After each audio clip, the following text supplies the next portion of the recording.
Let's create a quick repeat pattern in Affinity Designer using automated templates, step by step. In this video, we will be creating a simple standard repeat floral pattern on the iPad, and I'm sure that you can try this approach on the desktop version of Affinity as well. I'm also making available 4 vibrant color palettes as vector assets, which you can get through my Substack membership or as part of class resources on Skillshare and on Gumroad.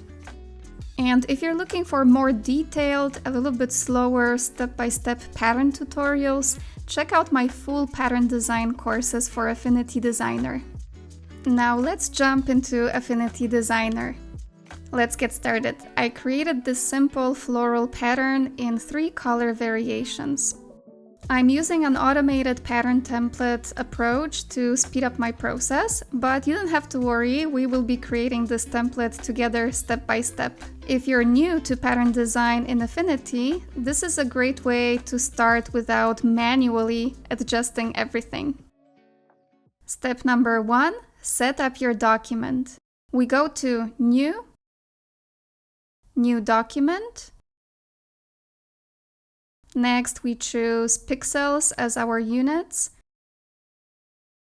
and we select 4000 pixels by 4000 pixels, 300 dpi, sRGB color format, and very important, we have to make sure that we select no artboards.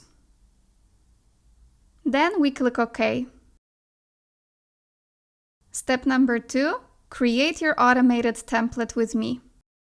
This template consists of 2 square symbols and 2 rectangle shapes, horizontal and vertical.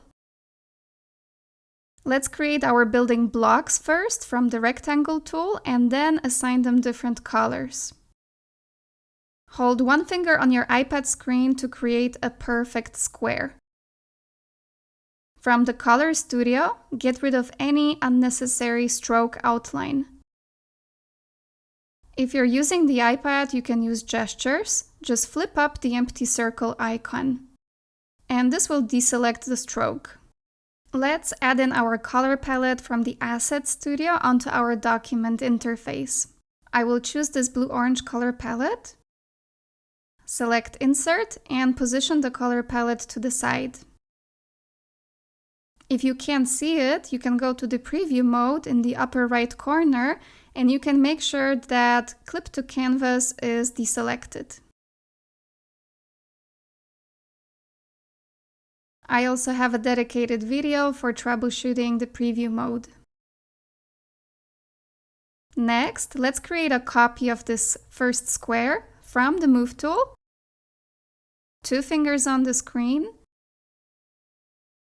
And then you deselect and let go to make a copy. After that, you assign it a different color. Now we can go to the Layers panel, select both squares, go to the Symbol Studio to the right, Hamburger menu, 3 horizontal lines, and we choose Add Symbol from Selection. Choosing 2 different colors for the squares gives us the confirmation that our symbols are set properly. Now, when you go to the Layers panel, you can see that a symbol folder was created, and there's an orange line to the left. Next, let's create our long rectangle from the Rectangle tool and change its color as you go. Let's build our grid. Magnetic snapping has to be on. This is very important. You can find snapping in the upper right corner of the interface. Selecting your shape from the Move tool, start with the first square. Position it in the uppermost left corner. The guiding lines will show you that it's snapped in place. You can always zoom in to really make sure that everything is aligned. Next, you take the vertical rectangle and you snap it to the right side of the first square. Then you take our second square and you also snap it to the right side.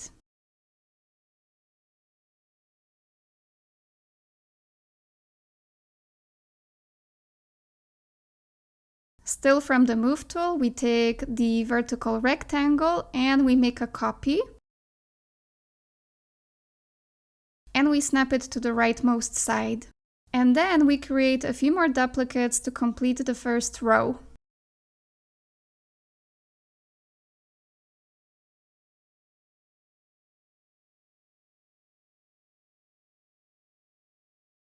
In our row, we need 4 squares and 4 long rectangles.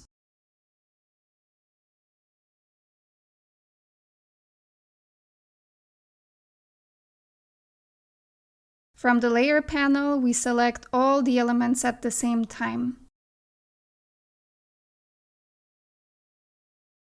One finger on the screen to keep their proportions right. And then we drag it and snap it all the way to the rightmost edge of the pattern tile. Next, we go back to our layers. We select all the vertical rectangles. We group them. And we drag them to the bottom edge. Next, let's take our horizontal rectangle, just one of them, and make a copy. Change its color and drag it out of the group.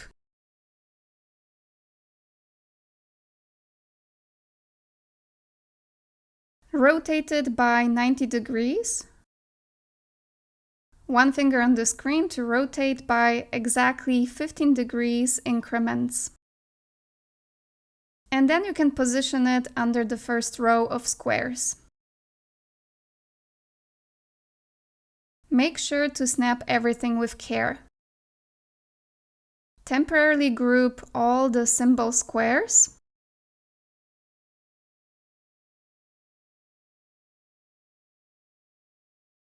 Make a copy of the whole group and then drag it to row number 2 and offset it by 1 square to the right side. You can zoom in to really double check that everything is aligned properly. You should actually see the guiding lines as well. Now you can zoom out. Take the last square in the row and position it in the missing spot to the left. Zoom in and look at your guiding lines to make sure that everything is snapped properly. Make a copy of one horizontal rectangle, drag it and snap it down. Find the first row of squares in the Layers panel. Copy it and drag it to the third row. You can also create copies by selecting what you need to copy and then go to the 3 dots menu in the upper left corner, select Duplicate, and then drag and snap your copy down. Now locate the second row of squares, make a duplicate, drag it and snap it underneath as your last row. Complete the grid by copying over our last horizontal rectangle. Let's do a little bit of good housekeeping and organize our elements by color. From the Layers panel, group all our horizontal rectangles. Next, select each group with our square symbols and ungroup them all.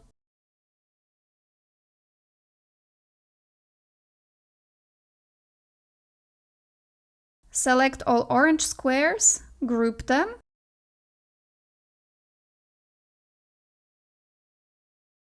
And then do the same with the yellow squares.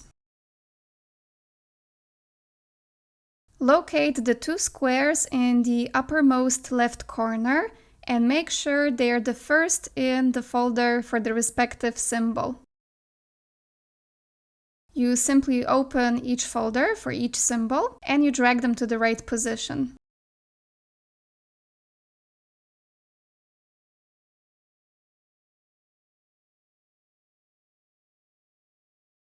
You can also rename the folders.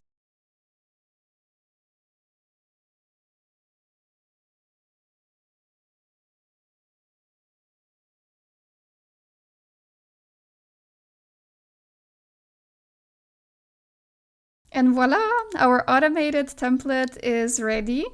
And you can also export it to reuse it. This template will also be available as a downloadable class resource. Step number 3, create your design. Now we need to fill in each of our squares with an element. The easiest way to practice that is to create a floral motif. I will be also using some of my botanical assets that I created with my students in our Big Botanical Assets Masterclass. This course is 6 hours long and it's really packed with a ton of practical exercises on creating floral motifs in Affinity Designer and in Adobe Fresco. You can find this class on Skillshare and in my Gumroad shop. But for the purpose of this simple tutorial, let me show you how you can create some very basic flower shapes in Affinity Designer in no time. First, we head to the rectangle tool and we select the cloud tool. You can start drawing. Make sure to hold one finger on the screen to fix the proportions. Change its color. You can also adjust the number of the bubbles to 5. You do that from the contextual menu above. Those so-called bubbles will be our petals. You can also drag the little red dot to adjust the shape of our flower. Next, select an ellipse shape. Draw a perfect circle by holding one finger on the screen. Change its color and position it in the middle of the flower from the Move tool. You can also use the Alignment tool to perfectly center it. Position this new flower above your first square symbol in the uppermost left corner. Go to the Layers panel and group it. You can also resize it if need be and make some tweaks. And now from the Layers panel, open the group with the first square, so our first symbol, and drag this flower inside of the first folder. The folder will glow blue to confirm your selection. Now you have the following items within your first symbol folder.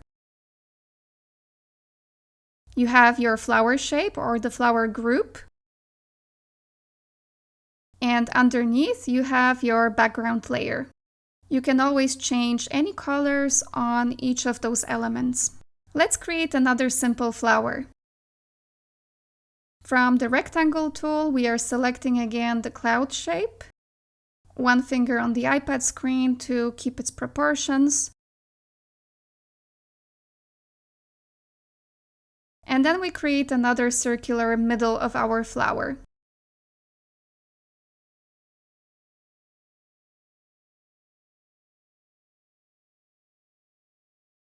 We can group it right away and position it above our second square symbol.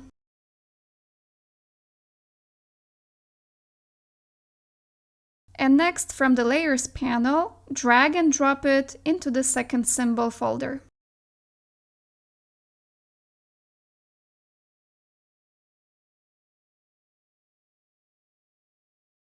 Let me show you how easy it is to create multiple patterns with this template. For example, I could recycle my botanical vector assets. I head to my botanical vector assets category in the Asset Studio. And I select, for example, this tulip shape. Next, I place it within the right square. I adjust its color. And I make sure that it's in the right symbols folder.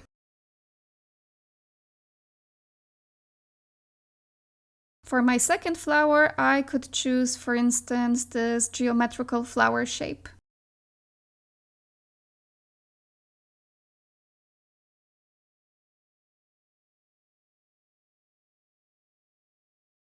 As you can see, it's super easy to recycle your vector assets. I absolutely love creating new assets to my assets library.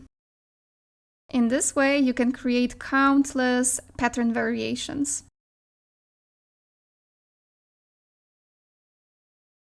You can see how our symbol is working beautifully. If I move my element, it moves across all the other copied symbols. And if I, for example, change its color, it will also change across all the symbols. In this way, you can quickly make changes to your pattern tile. And you can create different color variations very fast. For all the remaining elements, for example, the rectangle lines, you can change the color on the entire group level. That's why we sorted everything by the end color, so to say.